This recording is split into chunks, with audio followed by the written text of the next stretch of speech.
श्लोक संख्या 6 से पाठ।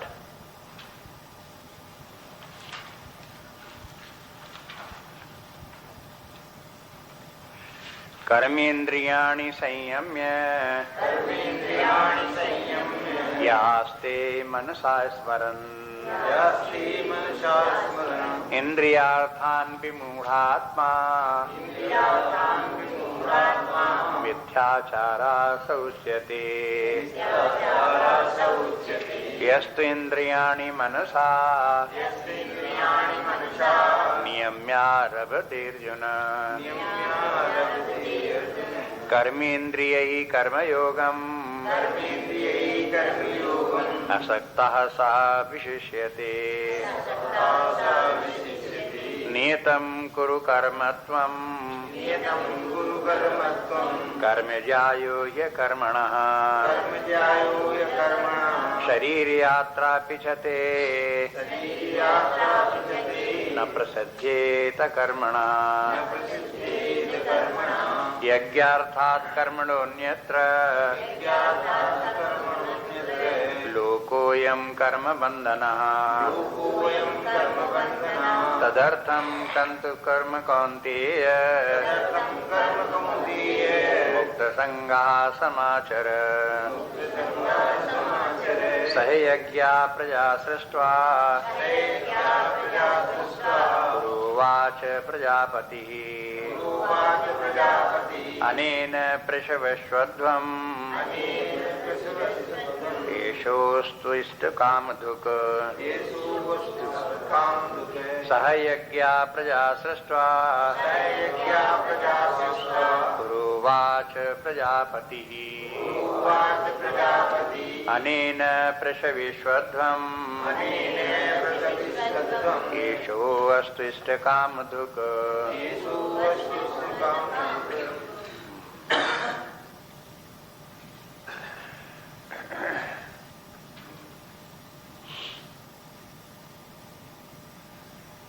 अभी देख रहे थे निष्काम कर्मयोग क्या है।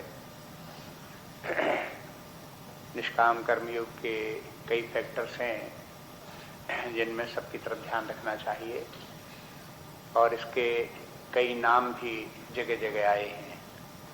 दूसरे अध्याय में जब निष्काम कर्मयोग भगवान ने शुरू किया तो उसे बुद्धि योग कहा। बुद्धि योग इसलिए क्या कि जो लोग विचार कर सकते हैं और कर्म के सिद्धांत को समझ सकते हैं, ऐसे बुद्धिमान लोग इस कर्मयोग को करते हैं। जिनको कर्म का रहस्य नहीं समझ में आता, समझते हैं कि जो मन में आए सो करो, जैसे चाहे तैसे करो, ऐसे करके कर्म के संबंध में जिनको यथार्थ ज्ञान नहीं है, ऐसे लोग निष्काम कर्मयोग नहीं कर पाते। इसलिए पहले इसका नाम दिया बुद्धि योग, फिर इसका नाम देते हैं कर्मयोग। कर्मयोग इसका नाम इसलिए दिया, इसका पूरा नाम है निष्काम कर्मयोग, माने निष्काम भाव से कर्म करो। निष्काम के माने कामना छोड़ करके कर्म करो। कामना किसकी छोड़ दो? इंद्रिय भोगों की कामना छोड़ दो। अब जब यहाँ पर कहा कि निष्काम कर्मयोग में इंद्रिय भोगों की कामना छोड़ दो, तो भी कामना के साथ में एक विशेषण और चलता है, उसका नाम है संकल्प प्रभवान कामान। संकल्प से उत्पन्न होने वाली ही कामनाओं का त्याग करो और उनको करते हुए अपने कर्म को भली भांति करते रहो। माने कर्म का त्याग मत करो, केवल जो संकल्प से उत्पन्न होने वाली कामनाएं हैं उन कामनाओं का त्याग करो। इस भाव को ध्यान में रख करके संकल्प प्रभवान कामान कर्मयोगा, और फिर निष्काम कर्मयोग को संक्षेप में कर दिया कर्मयोग, और कर्मयोग को भी और संक्षेप में कर दिया योग। और जो योग की साधना करने वाले हैं उसमें सफल हो गए, वो योग युक्त हो गए, और जो योग साधना जिन्होंने निष्काम कर्मयोग की नहीं की वो अयुक्त हो गए। अब युक्त और अयुक्त का एक अर्थ और जो स्वामी जी ने लिया, वो जो निष्काम कर्मयोग से प्राप्त होता है वो integration of personality and disintegration of personality. अयुक्त लोग जो है वो डिसइंटीग्रेटेड पर्सनैलिटी है, योग युक्त लोग जो है उनकी इंटीग्रेटेड पर्सनैलिटी है। तो इस प्रकार से देखेंगे कि इसका नाम, पूरा काम नाम जो है इसका निष्काम कर्मयोग, और फिर संक्षेप में कर्मयोग अथवा योग रह गया। अब एक नाम इसका और भी है, वो उसका नाम है यज्ञ कर्म। यज्ञ भी निष्काम कर्म ही है। इसका नाम यज्ञ क्यों है, अब उसको समझाते हैं, समझने का नाम। अभी निष्काम कर्मयोग की चर्चा चलते चलते एकदम से भगवान ने 9वें अध्याय श्लोक में बोल दिया कि यज्ञ के लिए जो कर्म करता है वो कर्म बंधन में नहीं पड़ता। उसके पहले कहते आ रहे थे जो निष्काम कर्मयोग करता है वो कर्म के बंधन में नहीं पड़ता। हाँ, तो अब ये जो उसके इस काम में निष्काम कर्मयोग के स्थान पर यज्ञ शब्द का प्रयोग कर दिया। अब यज्ञ का तात्पर्य क्या हुआ, ये भी निष्काम कर्मयोग है, लेकिन निष्काम कर्मयोग क्या विशेषता है जिसके कारण इसको यज्ञ करते हैं, ये बात आगे समझाते हैं। देखो अगले श्लोक जो 10वें श्लोक से 10वां 11वां 12वां श्लोक आते हैं, इसमें इस बात को समझाते हैं कि निष्काम कर्मयोग यज्ञ क्यों है।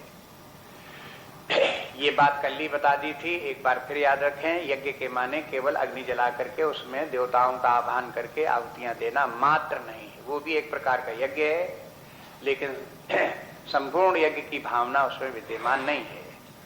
कभी कभी ऐसा लगता है कि हम कह सकते हैं कि जो आहुतियां देने वाले यज्ञ हैं वो एक प्रकार की एक्सरसाइज है जो वास्तविक यज्ञ के लिए तैयार व्यक्ति को करती है। यदि कोई व्यक्ति यज्ञ कर्म करेगा, माने आहुतियां इत्यादि दे करके देवताओं के लिए यज्ञ करेगा, तो वही व्यक्ति फिर आगे चल करके निष्काम कर्मयोग भी करने लगेगा। उसको समझ में आ जाएगा निष्काम कर्मयोग क्या है।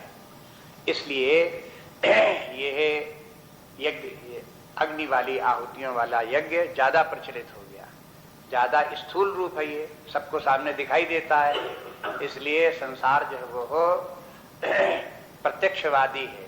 संसार में जो प्रत्यक्ष दिखाई देता है उसी को व्यक्ति मान लेता है और वही उसके चित्त में चढ़ जाता है। जबकि प्रत्यक्ष के अतिरिक्त जो अपने अंतरतम में विद्यमान सूक्ष्म बातें हैं वो ज्यादा महत्वपूर्ण है, लेकिन वो चूंकि आंखों से दिखती नहीं इसलिए व्यक्ति उनकी तरफ ध्यान नहीं देता। हा? एक उदाहरण याद आता है। देखो शरीर में भी रोग लगते हैं और मन में भी रोग लगते हैं। तो जो शरीर में रोग लगते हैं वो मानो प्रत्यक्ष रोग है, व्यक्ति को दिखाई देते हैं, शरीर में अनुभव आते हैं, तो उनके लिए तो बहुत परेशान होगा, दवाइयां कराएगा, बराबर खाएगा, शरीर को स्वस्थ रखने की कोशिश करेगा, डॉक्टर के पास दौड़ेगा, उसको तो बड़ा महत्व देगा। लेकिन मन में एक नहीं सैकड़ों रोग लगे हुए हैं, उन रोगों की तरफ को ध्यान ही नहीं। क्या बात, मानसिक रोगों से ग्रसित है और उनके कारण से दुख भी हो रहा है, लेकिन उसकी परवाह नहीं। ऐसा नहीं कि वो रोग उसको सुख दे रहे हैं दुख, लेकिन चूंकि सूक्ष्म है, दिखाई तो नहीं देते, सामने दिखाई दें तो माने, चूक नहीं दिखाई देते, इसलिए व्यक्ति जो है उन रोगों को महत्व नहीं देता। बस यही सर्वत्र आप देख लो, संसार में जो सूक्ष्म बात है उसकी तरफ ध्यान नहीं देते। जबकि आज भी डॉक्टरों ने ये कह दिया, वैसे प्राचीन काल से प्रसिद्ध है, बहुत लोग जानते भी हैं, डॉक्टर लोग भी बार बार कहने लगे कि शारीरिक रोगों का बहुत बार कारण 80% कारण मानसिक रोग होते हैं। मानसिक रोग के कारण से ही शारीरिक रोग उत्पन्न हुआ करते हैं। लेकिन जो 80% जो कारण शारीरिक रोग के हैं और मानसिक रोग है, उसकी चिंता नहीं। डॉक्टर से कहेंगे मानसिक रोग बना रहे अंदर, शारीरिक रोग ठीक कर दो, दबा दो, शरीर ठीक कर दो, बस। ये बात जो है इसकी तरफ ध्यान देने की बात है। इसलिए शास्त्र सुझाते हैं, शास्त्र सदा सूक्ष्म बात कहते हैं, जो सटिल बात है, जो आंखों से नहीं दिखाई देती लेकिन है ज्यादा महत्वपूर्ण, जीवन के लिए कल्याणकारी है, वो बात बोलते हैं। इसलिए यह यज्ञ का जो रूप, बाहरी रूप जो यज्ञ का है, वो तो व्यक्ति देख करके उसने समझ लिया यज्ञ यही है, लेकिन यज्ञ का जो वास्तविक रूप है, आंतरिक रूप है, जैसी की परिभाषा कल बताई थी, उस तरफ व्यक्ति ध्यान नहीं देता। यज्ञ के संबंध में एक बार बार याद आती है, बाकी जीवन की कुछ घटनाएं ऐसी हो जाती हैं तो बार बार स्मरण आती है। यज्ञ की बात आती है तो उसका भी स्मरण आ जाता है। बहुत दिन पहले गुरुदेव का कानपुर में जब ज्ञान यज्ञ होने को आया तो वहाँ कार्ड तैयार हुए, प्रचार कार्य हुआ, लोगों को वो कार्ड दिए गए। एक व्यक्ति को हमने वो कार्ड दिया कि ज्ञान यज्ञ होने आ रहा है आप आइए उस ज्ञान यज्ञ में, बहुत अच्छा ज्ञान यज्ञ होगा, और देखो उसका ये कार्ड है। उसको दिया कार्ड, देकर के उसने पढ़ा, पढ़ के कहा कि अच्छा आएंगे, लेकिन ये यज्ञ कौन करा रहा है? हमने कहा यज्ञ तो चिन्मय मिशन वो करा रहा है, स्वामी जी आएंगे, उनके प्रवचन होंगे। तो कहा उसमें ये बताओ कि पंडित कौन आएगा, आहुतियां देने वाला पंडित कौन आएगा? हमने कहा पंडित कोई नहीं आएगा, उसमें केवल प्रवचन होंगे गीता के ऊपर, और स्वामी जी के प्रवचन होंगे। तो कहा कि सन्यासी लोग तो यज्ञ करते नहीं है, यज्ञ तो पंडित लोग करते हैं। जब पंडित कोई आ नहीं रहा तो यज्ञ कैसा है? हमने कहा कि बिना पंडित का ये यज्ञ है, ये प्रवचन वाला यज्ञ है। स्वामी जी आएंगे, गीता की व्याख्या करेंगे, उपनिषदों की व्याख्या करेंगे, बस ये प्रवचन ही यज्ञ है। गीता में देखो चौथे अध्याय में अनेक प्रकार के यज्ञ वर्णन किया गया, उसमें ज्ञान यज्ञ का भी वर्णन है, वही ज्ञान यज्ञ है, इसका नाम ज्ञान यज्ञ है। ये उनको समझाया, कहा कि धोखे में क्यों डालते हो, सीधे सीधे कहो प्रवचन है, यज्ञ यज्ञ क्यों कहते हो? यज्ञ तो वही नहीं है। अब उनसे कौन बहस करे, जब गीता में स्वयं भगवान कहते हैं यज्ञ दो प्रकार की होती है, एक द्रव्य यज्ञ होती है, एक ज्ञान यज्ञ होती है, और द्रव्य यज्ञ से ज्ञान यज्ञ श्रेष्ठ होती है। तो उनके भगवान के कहने का मतलब यज्ञ का जितना स्थूल रूप है वो प्रारंभिक रूप है, जैसे जैसे यज्ञ सूक्ष्म होती जाती है वैसे वैसे यज्ञ श्रेष्ठ होती जाती है, और वही श्रेष्ठ यज्ञ करना व्यक्ति का अंतिम धर्म है। धीरे धीरे करके वही यज्ञ उसे पहचानने की कोशिश करनी चाहिए। यहाँ भी जब यज्ञ कहते हैं तो कोई जबरदस्ती करके ये कहे कि यहाँ तो यज्ञ के माने यही है कि अग्नि जलाओ, आहुतियां दो, वही यज्ञ का भगवान वर्णन कर रहे हैं, तो ये दुराग्रह है। ये इसका अर्थ इस प्रकार से नहीं है।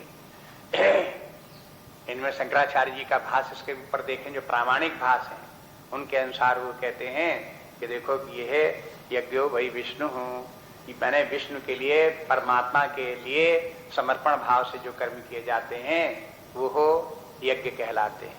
कोई भी कार्य जब ईश्वरार्पण भाव से करोगे तब वो यज्ञ हो जाएगा।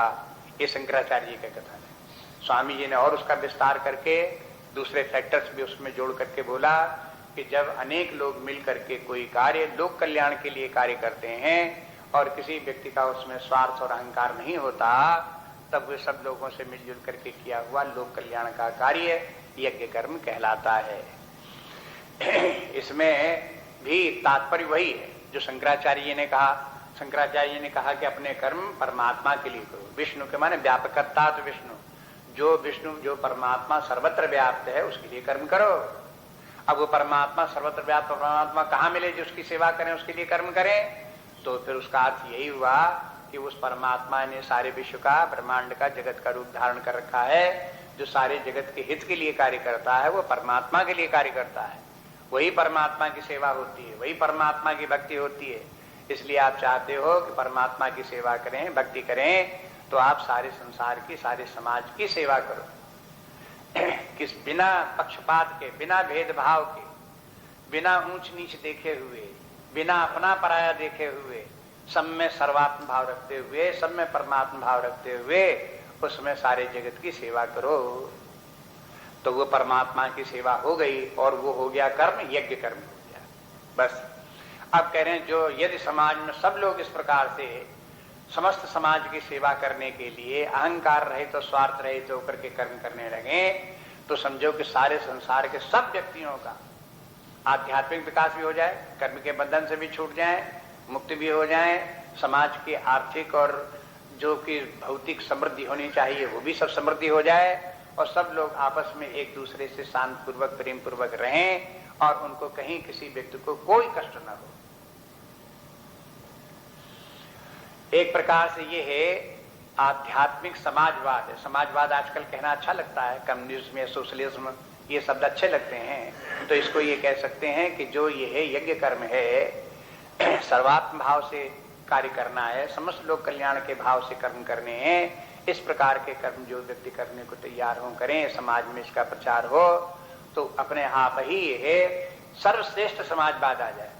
बिना किसी दबाव के, बिना किसी अंकुश के अपने भीतर से समाजवाद फूटे, और वो समाजवाद जो है शुद्ध समाजवाद हो, निर्विकार समाजवाद हो, परम कल्याणकारी समाज हो। ये बात नहीं कि भारतवर्ष के जो समाजवादी थे उनको ये बात पता नहीं थी, उन्होंने इसकी तरफ ध्यान भी दिलाया, लोगों को कहा भी इस प्रकार का होना चाहिए, लेकिन उनकी बात फिर वही, चूंकि वो सूक्ष्म होने के कारण से लोगों को दिखाई नहीं दी, इसलिए लोगों के चित्त में चढ़ी नहीं। लोगों को तो चढ़ दिखा दो सामने, आंखों के सामने, इसलिए वो समाजवाद भी लोगों को आध्यात्मिक समझने। ऊपरी समाजवाद की बातें करो कि सबकी तनख्वाहें बराबर करो, सबको फीस बराबर करो, सबको कपड़ा बराबर करो, ये सब ऊपरी दिखाओ तो लोगों को समझ में आवे। लेकिन भीतर से अगर ये कहो कि हर व्यक्ति दूसरे व्यक्ति के लिए, सारे संसार की सेवा के लिए कार्य में दिन भर तत्पर रहे, आलसी न बने, स्वार्थ के लिए कार्य न करे, तो बस अब ये नहीं समझ में आती, क्योंकि इतनी सूक्ष्म है कि बहुत मुश्किल। लेकिन समस्या ये है कि अपनी भारतीय संस्कृति का जो ये सब सिद्धांत बड़े सूक्ष्म है, सूक्ष्म होने के कारण समाज में, संसार में जल्दी लोगों को ग्राह्य नहीं हो रहे हैं। वो लोग इसको समझ नहीं पाते, अप्रिशिएट नहीं कर पाते, फॉलो नहीं कर पाते। लेकिन अंततः जैसे जैसे समाज में शिक्षा का प्रसार होगा, बुद्धि की व्यापकता आएगी, बुद्धि बढ़ेगी, सूक्ष्म बुद्धि समझने की आएगी लोगों को, और कर करके देखेंगे और इसका सबका प्रसार होगा, तैसे तैसे लोगों को ये सब मानना पड़ेगा, समझ में आएगा ये सब का सब। जैसे कि पहले अभी आपको बताया कि अपनी प्राचीन संस्कृति के अनुसार ये है कि शारीरिक रोगों का कभी कारण मानसिक रोग हैं। तो आप 10,000 वर्ष से वही बात कहते आ रहे हो तो नहीं समझ में आई, लेकिन अब वही बात जब डॉक्टरों ने एक्सेप्ट कर ली और उसको कहने लगे, तो भी लोगों ने, बहुत थोड़े लोगों ने मानी। अभी मानने के लिए हजारों लोग माने, 90% 95% अब भी समाज में पड़े हुए हैं जिनको ये बात अभी स्वीकार करनी, चाहे डॉक्टर कहें, चाहे शास्त्र कहें, कोई भी कहे, लेकिन एक्सेप्ट करने को तैयार नहीं जल्दी व्यक्ति। ये समाज में व्यक्तियों की दुर्बलता होती है, बौद्धिक दुर्बलता, सूक्ष्मता बुद्धि में न होने के कारण से इन बातों को ग्रहण नहीं कर पाते। जो ग्रहण भी कर पाते हैं, समझ मिली, मान लो उनको समझाओ, बैठ करके समझ में लिया, हाँ ठीक, हाँ ठीक, हाँ ठीक, और उसके बाद 5 मिनट के बाद क्या, जहां के तहां भूल गए सर। ये दूसरी दुर्बलता व्यक्ति की है। तो इसलिए जो है ये है, बार बार इन बातों को कहना पड़ता है, बार बार इनका अभ्यास करना पड़ता है। इसलिए यही व्यवस्था रखी गई कि भाई आप गीता को रोज रोज पढ़ो, बार बार पढ़ो, स्वयं पढ़ो, दूसरों लोगों को सुनाओ, और पढ़ पढ़ करके समझने की कोशिश करो, समझ करके जीवन धारण की कोशिश करो। इस प्रकार का प्रयास करते रहो, एफर्ट जारी रहना चाहिए, उत्साह बराबर बना रहना चाहिए। ये मत समझो कि सारा समझ में आ गया और जो कुछ जानना था सब जान लिया, जो करना तो कर लिया, ऐसा करके न मत लाओ, बराबर उसको समझने की कोशिश करो। तो फिर आप समझे कि इस यज्ञ को, जिस प्रकार का यज्ञ जो है ये है, ये अब इसको ये बताते हैं कि ये यज्ञ अपने, जब भारतीय संस्कृति प्रारंभ होती, जहां सृष्टि प्रारंभ होती है, वहीं से कल्चर प्रारंभ होता है। जब कल्चर वहां से प्रारंभ होता है तो क्या कल्चर है, कैसे शुरू हुआ, इसको एक कथा के रूप में बोल देते हैं। देखो कहीं कहीं पौराणिक भाषा भी बोल दी जाती है, वैसे इस प्रकार का कहीं कोई घटना नहीं घटी जैसा लिखा है इस श्लोक में, लेकिन उसको कहने के लिए एक तरीका ये हो गया इस प्रकार से, जैसे ये कहें कि देखो कर्मयोग का सबसे अच्छा शिक्षक सूर्य है। इसका अर्थ क्या होगा, सूर्य जिस प्रकार से निष्काम भाव से नित्य समाचार भली भांति कार्य करता रहता है, रोज प्रकाश देता रहता है, ताप देता रहता है, वो न कभी आलस्य करे न कुछ करे, बदले में कुछ चाहे भी नहीं, समस्त लोग कल्याण करता रहता है। और सूर्य के प्रकाश में ही सारा जीवन जितना तत्व है लोगों का, वो सूर्य के कारण से ही चल रहा है। नहीं तो सबका शरीर की यात्रा लोगों की नहीं चल सकती, अन्न नहीं मिल सकता, जीवन नहीं चल सकता, बिना सूर्य के तो जीवन संभव नहीं है। लेकिन इतना उपकार सूर्य करते हुए भी सूर्य जो है उसके बदले में कुछ नहीं चाहता। तो जैसे सूर्य की शिक्षा है, उपदेश है, वो सबको फॉलो करना चाहिए। अगर इस प्रकार से बोल दिया कि सूर्य सबसे अच्छा निष्काम कर्मयोग का उदाहरण है और सूर्य सबसे अच्छा निष्काम कर्मयोग का शिक्षक है, तो अब ये भाषा कैसी हुई? मैंने ऐसा नहीं कि आप गलत बोल रहे हो, कहां सूर्य शिक्षा दे रहा है, झूठ क्यों बोलते हो, ऐसे बात नहीं। उसके समझने की भाषा शैली है, उस प्रकार से समझो कि कैसे सूर्य बोल रहा है, उसका तात्पर्य क्या है, वो किस प्रकार से मौन भाषा में बोल रहा है, उसका तात्पर्य किस प्रकार से समझा जाता है। इसी प्रकार से आप समझो कहते हैं सही यज्ञ प्रजा सृष्टा प्रोवाच प्रजापति। प्रारंभ में जब ये सृष्टि हुई तो ब्रह्मा जी ने सारे जगत की रचना की, तो उन्होंने प्राणियों की भी रचना की और यज्ञ की भी रचना की, इन दोनों की रचना की। अब जब एक बार पहले आपको बता चुके हैं कि ब्रह्मा के माने क्या है, जो समष्टि बुद्धि है उसका नाम ब्रह्मा है। समष्टि बुद्धि उसी का नाम ब्रह्मा। एक जैसे इंडिविजुअल माइंड, इसी प्रकार से टोटल माइंड या कॉस्मिक माइंड या कॉस्मिक इंटेलिजेंस, इसका नाम जो है वो ब्रह्मा है। ये ब्रह्मा जो है वो अब जैसे बच्चों वाली बातें जो है वो आप ब्रह्मा समझो कमल पर बैठे हुए हैं, 4 हाथ हैं, 4 मुख हैं, वो चित्र मात्र को याद मत रखो।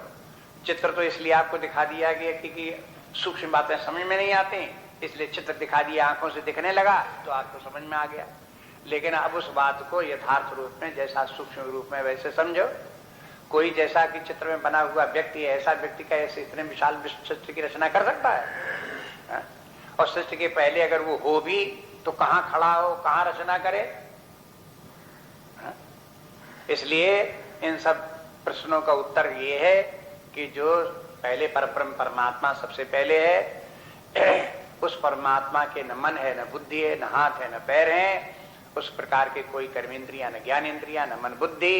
परमात्मा तो इस प्रकार से असंग, निर्लेप और कहना चाहिए कि उसमें कि कोई अंग उसके नहीं है, विदाउट लिम्स हैं, उसके कोई अंग नहीं है। मन बुद्धि भी उसके अंग इस प्रकार के कोई नहीं है। लेकिन जब उसकी एक आंतरिक शक्ति है जो को जिसका कि वर्णन नहीं किया जा सकता, अनिर्वचनीय एक शक्ति परमात्मा की है, वो शक्ति जब सक्रिय हुई तो उसके द्वारा फिर समष्टि बुद्धि की उत्पत्ति हुई। सबसे पहले जो संरचना हुई वो कॉस्मिक इंटेलिजेंस की हुई। ये कॉस्मिक इंटेलिजेंस जो है ये क्या है, आप इसको अपने समझने के लिए ऐसे समझ लो जैसे हमारी इंडिविजुअल इंटेलिजेंस है, माइंड है, इसी प्रकार से कॉस्मिक भी है। कॉस्मिक को समझने के लिए और एक सहारा ले सकते हो, सब व्यक्तियों की बुद्धि मिलाकर के इकट्ठी कर दो, मन सबको मिलाकर के एक बना दो और उसी का एक एक भाग सबकी बुद्धि हो गई। तो उसी का एक भाग व्यक्ति की बुद्धि, सबको मिलाकर के टोटल इंटेलिजेंस। इस प्रकार यानी इंडिविजुअल इंटेलिजेंस जो है वो हो टोटल इंटेलिजेंस के साथ में इंटीग्रेटेड है, उसी का एक पार्ट है, उससे अलग नहीं है। इस प्रकार से देखो तो आप सबसे पहले टोटल इंटेलिजेंस हुई और उसके बाद फिर व्यक्तियों की इंडिविजुअल इंटेलिजेंस हुई।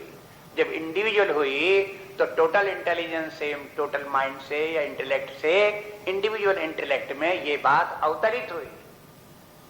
क्या अवतरित हुई कि देखो सबको ऐसे होल करके देखो। यूनिवर्स के माने क्या है? यूनि माने 1, वर्ष के माने सृष्टि, केवल एक ही सृष्टि। इस सृष्टि में नानात्व जो दिखाई देता है ये भ्रांति है।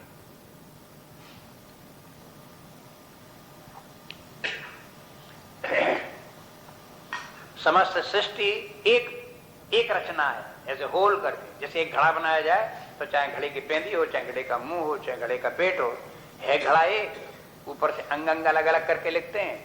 ऐसे सारी सृष्टि एक है और एक दूसरे से सब संबंधित है। कहीं इस सृष्टि में गैप नहीं है।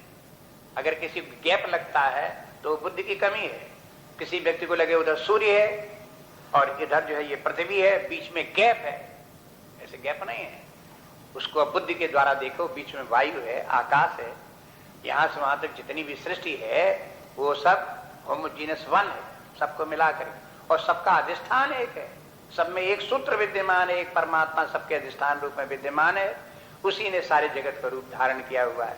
तो टोटल इंटेलिजेंस जो है वो भी कोई पार्ट नहीं, लेकिन जब इंडिविजुअल इंटेलिजेंस है वो टोटल इंटेलिजेंस का ही एक जो है वो पार्ट सा है। कहने का तात्पर्य बिल्कुल हर व्यक्ति की इंटेलिजेंस, माइंड टोटल इंटेलिजेंस से बिल्कुल अलग नहीं है।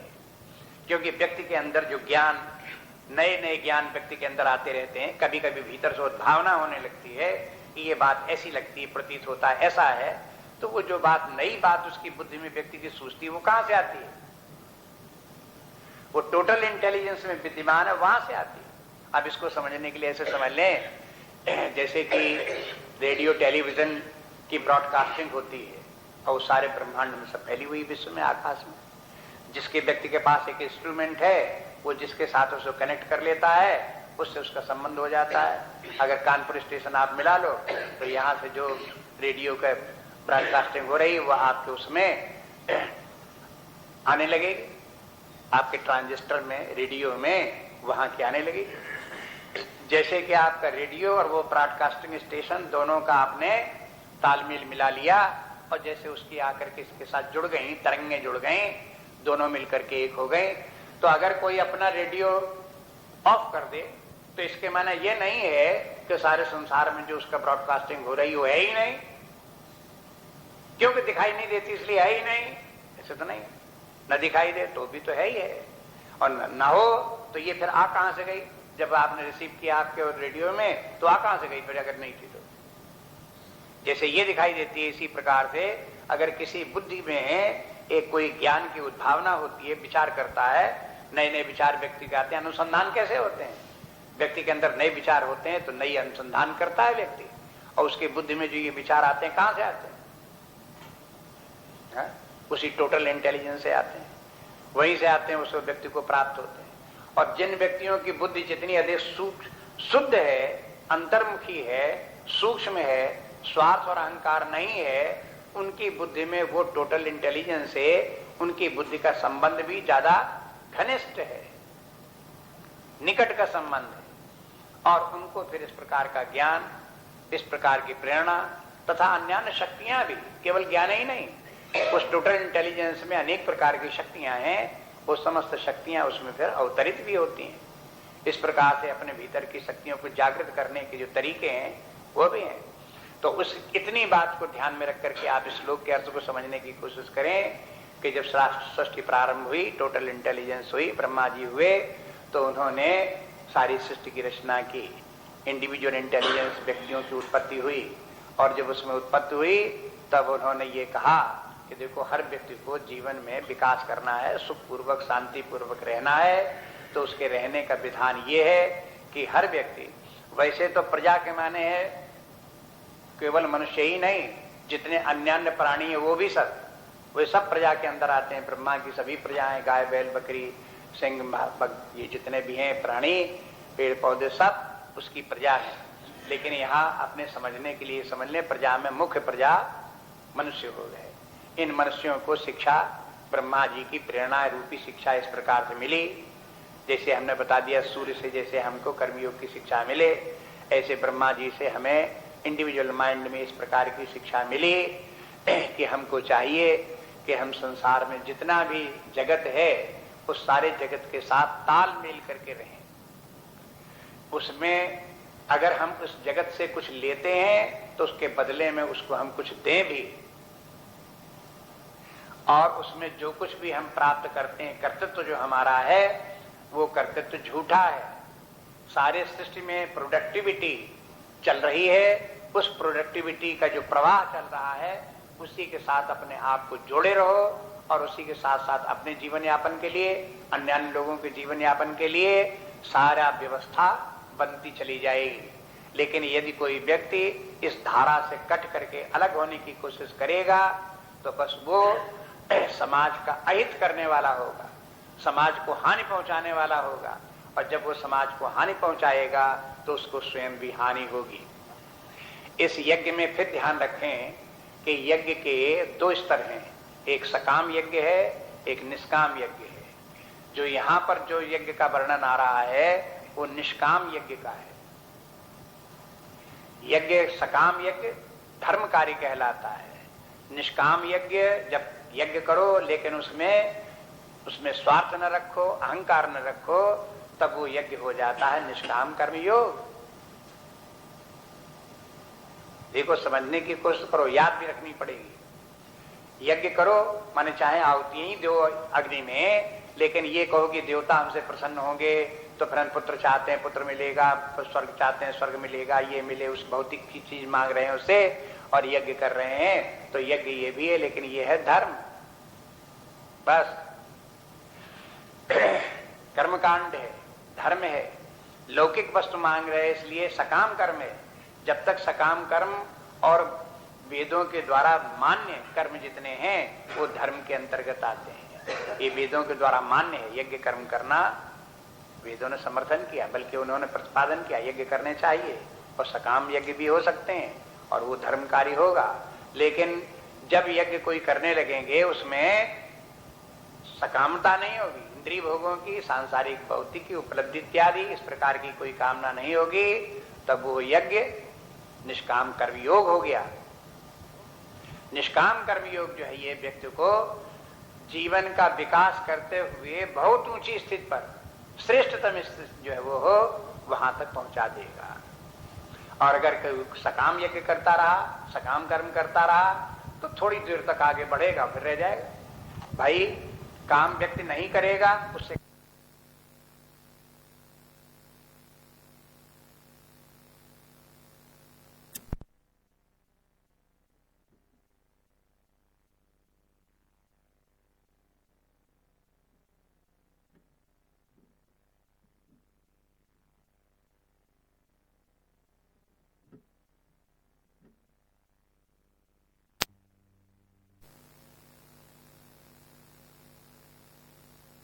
अच्छा है, और जितना अच्छा वो कार्य करेगा उतनी अच्छी उसकी उपलब्धि होगी, ज्यादा विकास होगा।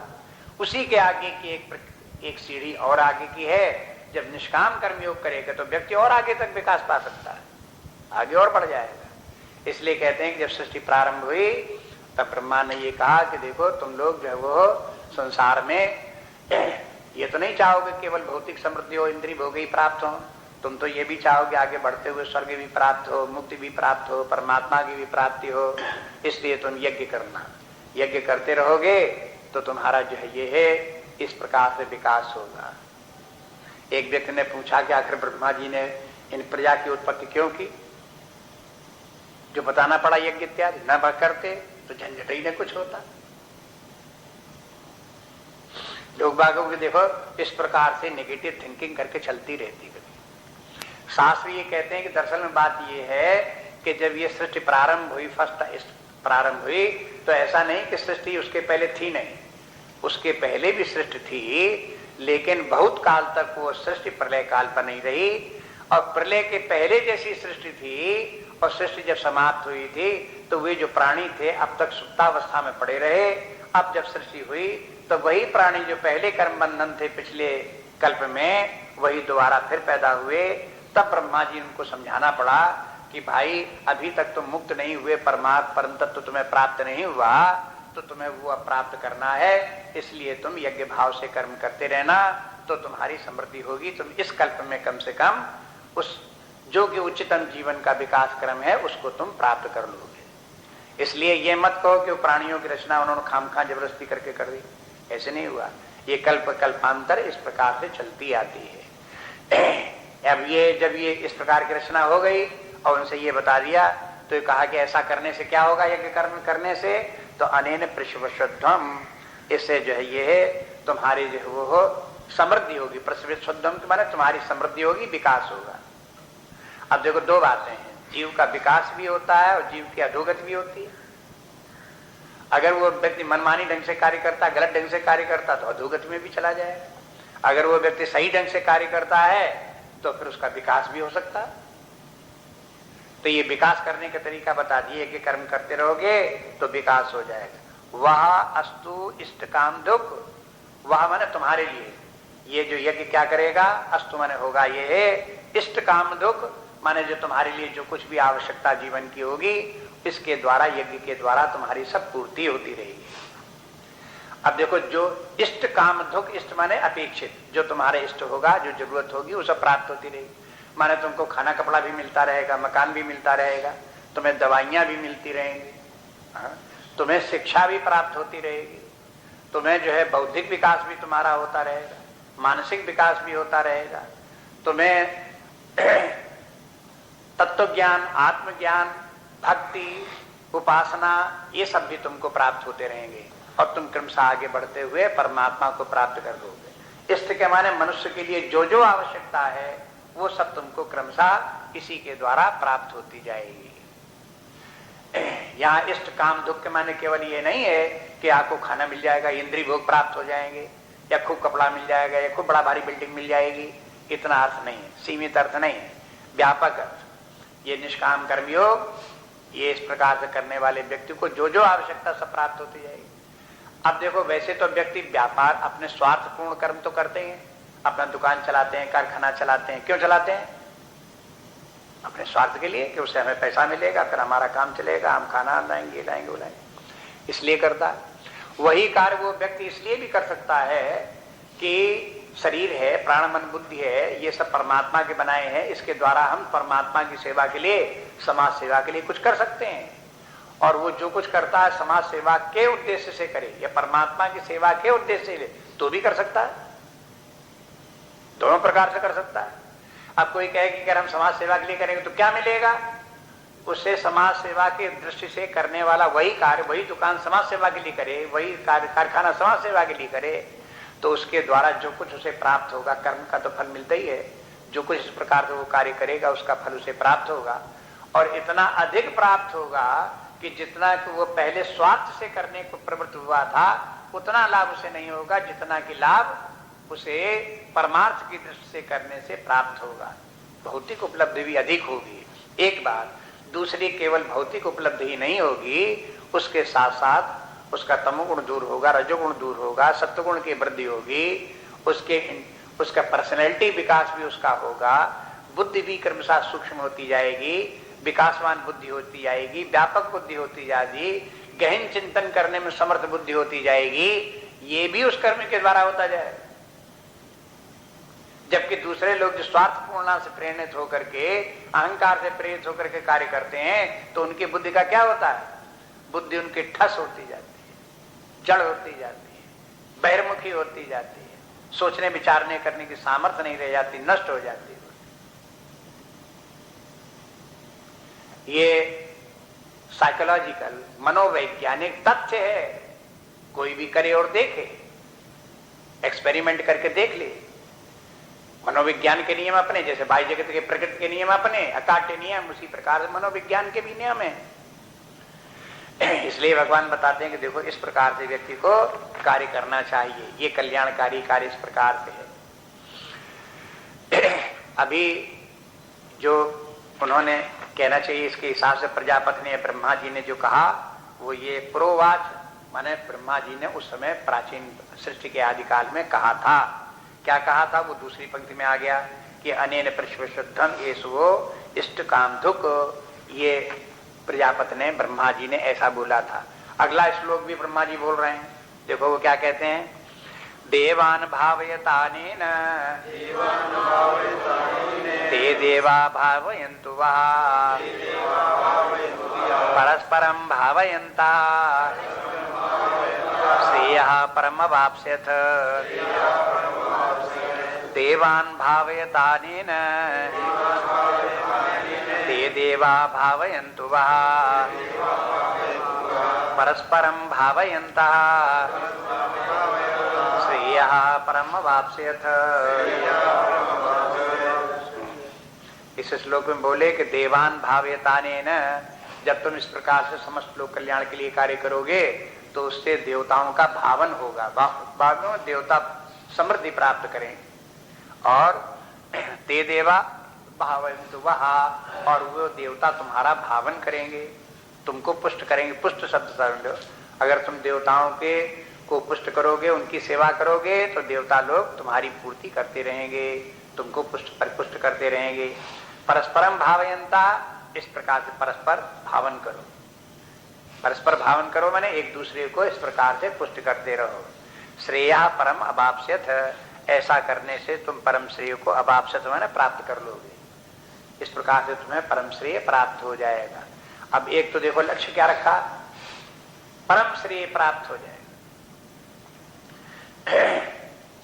अब एक मार्ग प्रेम मार्ग, दूसरा श्रेय मार्ग, ये बात पहले कहते चले आए, फिर यहाँ श्रेय आ गया। पहले अध्याय में भी अर्जुन ने पूछा था कि भगवान जो श्रेय हो वो हमको बताइए, दूसरे अध्याय में बोला था उसने। अब जब वो श्रेय पूछता है तो भगवान भी श्रेय बताते हैं कि देखो तुम्हारा प्रेम मार्ग की बात हम नहीं कर रहे हैं, श्रेय की बात कर रहे हैं। अब श्रेय में भी अधर्म के मार्ग पर चलने के बजाय धर्म के मार्ग पर चलना श्रेयस्कर है। धर्म के मार्ग पर भी जब दो रास्ते आपको आ जाएं तो एक रास्ता तो चला जाएगा नीचे नीचे उसी समतल पर, और एक रास्ता फिर धर्म के मार्ग से थोड़ा ऊपर होकर के ओवरब्रिज चलेगा। तो अब कौन सा श्रेय मार्ग हो गया? जो निष्काम कर्मयोग का मार्ग है वो अब उसकी कंपेरेटिवली ये श्रेय मार्ग हो गया। अब जब उस मार्ग से होकर के और आगे बढ़े तो फिर एक तो वो मार्ग फिर उसी प्रकार से हॉरिजेंटल आगे बढ़ता चला जाएगा, दूसरा मार्ग उसमें से एक और फूटेगा और फिर वो और ऊपर की तरफ चलने लगेगा। वो उपासना का कार्य हो गया। माने कर्म फिर निष्काम कर्म भी दो प्रकार के हो गए, लौकिक हो गए और पारमार्थिक हो गए या आध्यात्मिक हो गए, दो प्रकार के हो जाएंगे। तो उपासना जो है वो भी एक कर्म है, लेकिन उपासना कर्म लौकिक कर्म नहीं है, आर्थिक कर्म नहीं है। वो उस उपासना का कार्य उससे अपेक्षा और श्रेष्ठ है। जब उस मार्ग पर और आगे बढ़ते चले जाएंगे तो उपासना से फिर परमात्मा का जो परोक्ष ज्ञान है वो ज्ञान प्राप्त करना उससे भी ज्यादा श्रेष्ठ है। इसलिए वहां से एक शाखा निकलेगी, वो पुनः श्रेय मार्ग हो गया। फिर आगे बढ़ेगा और आगे, तो जब आगे बढ़ेगा तब उसको फिर परमात्मा की भक्ति प्राप्त हो जाएगी, पराभक्ति आ जाएगी, प्रेम आ जाएगा परमात्मा में। अब जब वो प्रेम के मार्ग पर परमात्मा के मार्ग में आगे बढ़ेगा तो उसका श्रेय मार्ग और एक कदम ऊपर होकर के चलने लगा और पिछला वाला मार्ग हॉरिजॉन्टल चला जाएगा।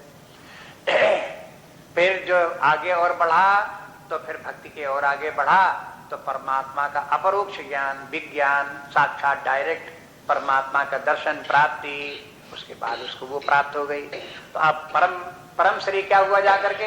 अब जिसके आगे दो आगे रास्ते न निकले और वही रास्ता अंतिम हो और जहां लक्ष्य तक पहुंच गए। हाँ? अब वहां पर अब दो रास्ते आगे फिर नहीं है कि एक रास्ता नीचे जाएगा एक रास्ता और ऊपर जाएगा। जब इस प्रकार का न हो तो आप कहां पहुंच गए? श्रेय से तो श्रेय से जाते ही रहे थे, लेकिन श्रेय से चलते चलते उस श्रेय पर पहुंच गए जिससे आगे कोई दूसरा श्रेय अब नहीं है। तो ये हो गया परम श्रेय। तो अब ये परम श्रेय तक वहां तक पहुंचने के लिए केवल इतना नहीं है कि आप देवताओं का भावन करोगे, देवता आपका भावन करेंगे तो देवता आपको खाने के लिए ढेर भर दे देंगे, हजारों लाखों रुपए दे देंगे, बस इतने मात्र से तो वहां नहीं पहुंच जाएंगे। माने ये देवता लोग, देवताओं की दिव्य शक्तियां हैं, वही परमात्मा जो है दिव्य शक्तियों के रूप में जो है वो देवता है और वो हमारी शक्तियों को जागृत करता रहता है, बल देता रहता है, आगे बढ़ता रहता है। अब देखो जरा, जैसे यज्ञ की बात विचार की थी वैसे यज्ञ से जुड़ा हुआ एक कॉन्सेप्ट देवता का भी है। इस देवता को भी समझ लें क्या है। एक तो कभी कभी लोग बाग इस प्रकार से कहते हैं कि जो देने वाला है वो देवता, तो ये तो बहुत ही अपना साधारण सा व्यवहारिक अर्थ लगा लिया कि जो दे सो देवता। एक आपको पहले बताया था कि देखो मनुष्यों में भी कई कोटियां हैं।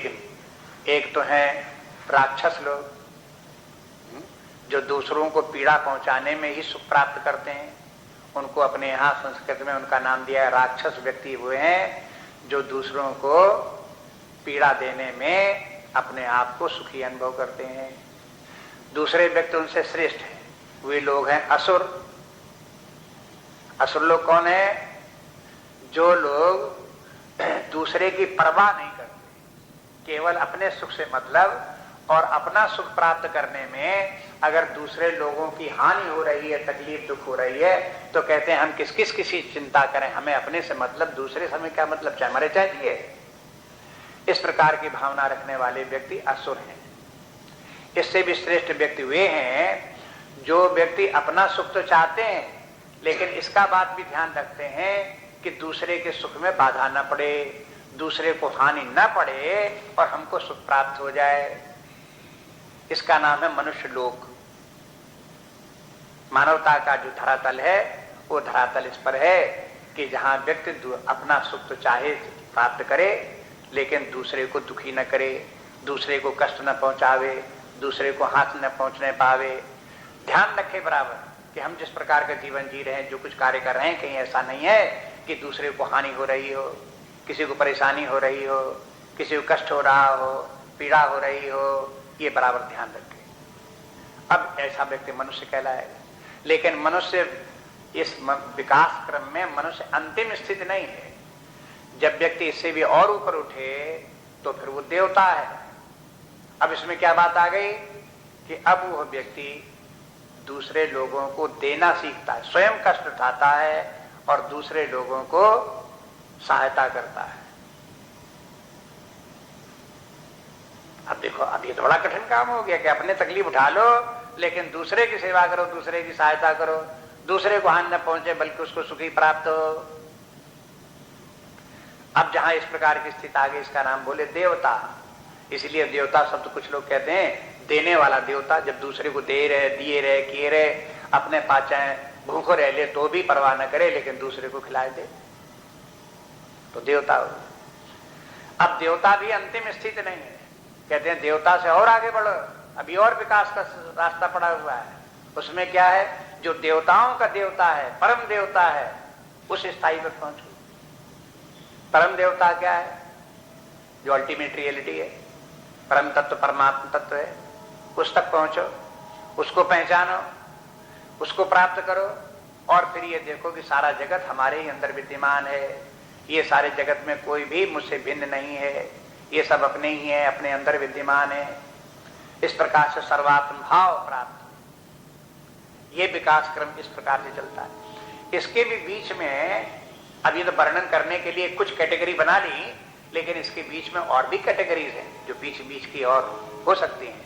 उनका तो हम विस्तार नहीं करते हैं, अपने आप देखो तो, ध्यान देखो तो पता चलेगा। इसलिए अब यहाँ ये देखना पड़ेगा कि देवता इस प्रकार से तो बोल दिया देवता, लेकिन देवता शब्द का वास्तव में संस्कृत में जो बना है वो द्युत धातु से बना। संस्कृत के शब्द जितने बने हैं वो कोई ना कोई रूट है, उससे उनको आगे पीछे सफिक्स प्रीफिक्स लगा करके इन शब्द बनाए जाते हैं। तो द्युत के माने द्योतन, द्योतन करने वाला, प्रकाशित करने वाला। जो प्रकाशित करने वाली शक्तियां हैं उन शक्तियों का नाम देवता है। प्रकाश के माने केवल भौतिक प्रकाश नहीं, सूर्य के प्रकाश नहीं। जैसे कान में शब्द आए तो शब्द को प्रकाशित करने की एक सामर्थ्य कान के भीतर, एक ऐसा इंस्ट्रूमेंट, एक शक्ति है जो शब्द को ग्रहण कर लेती है और बता देती है कि अमुक शब्द है।